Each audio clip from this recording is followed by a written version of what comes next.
We've gotten some really great questions from you about space exploration, and it's clear you're thinking about more than just the hardware.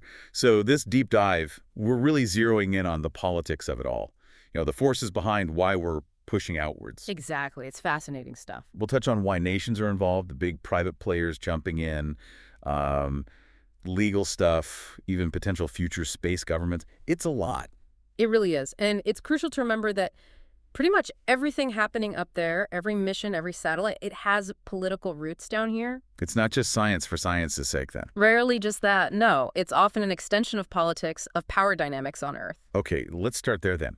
Why do nations pour billions into space programs? I mean, beyond the adventure aspect. Well, a big part is definitely political prestige. Think back to the Cold War space race, that first mover advantage.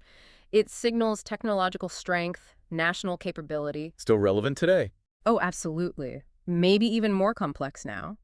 Then there's national security. Satellites are, well, indispensable for intelligence, surveillance, communications, defense. Right, the eyes in the sky. Precisely.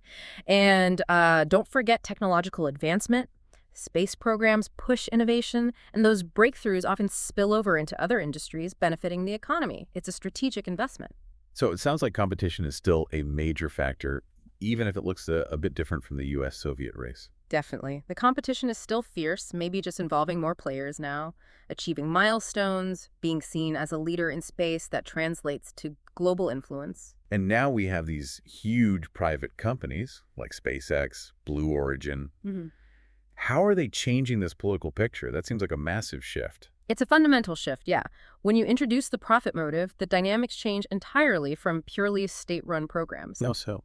Well, you could see competition, even conflicts not just between countries, but maybe between massive corporations over, say, resources on the moon or prime orbital slots. Wow, okay. And the law hasn't really kept pace. International space law, like the Outer Space Treaty, wasn't really built for commercial asteroid mining or, private moon bases. It's lagging behind the technology and the ambition. That brings up the whole global commons idea. Should space be treated like Antarctica shared, belonging to everyone? No national claims allowed. That's the ideal, based on the Outer Space Treaty saying space isn't subject to national appropriation. It emphasizes cooperation, shared access. Right. But with nations and now companies eyeing resources like lunar water ice or minerals, it gets tricky. How do you manage access and exploitation fairly? Who gets to decide? It's a huge debate. So the main law is that 1967 treaty. That's the cornerstone, yes. It forbids WMDs in orbit, prohibits national ownership of celestial bodies. But like I said, it's vague on resource extraction. And that's where the potential clashes lie, especially as mining becomes, well, more real. Exactly. How do you update or interpret a decades-old treaty for activities that sound like science fiction but are getting closer? Thinking further ahead, if we do manage to set up, say, settlements or colonies on Mars or the Moon, could we see brand new political systems emerge out there? It's definitely speculative, but a really interesting question.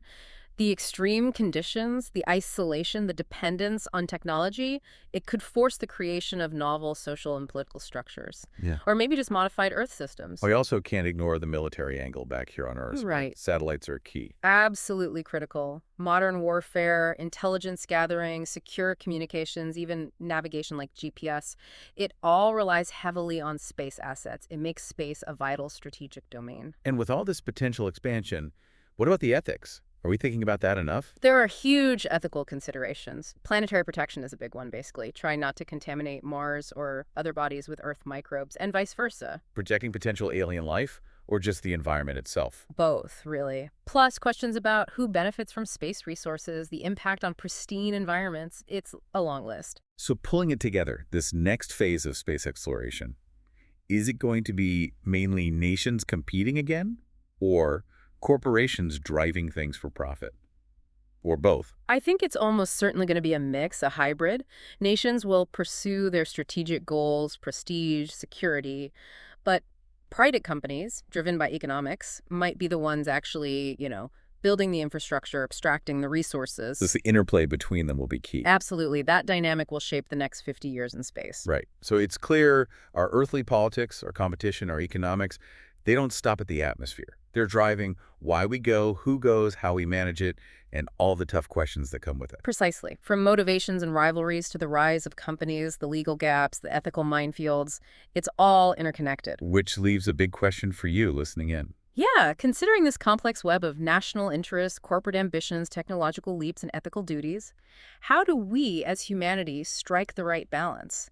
How do we explore responsibly and cooperatively out there in the final frontier? Something to think about as we watch this next chapter unfold.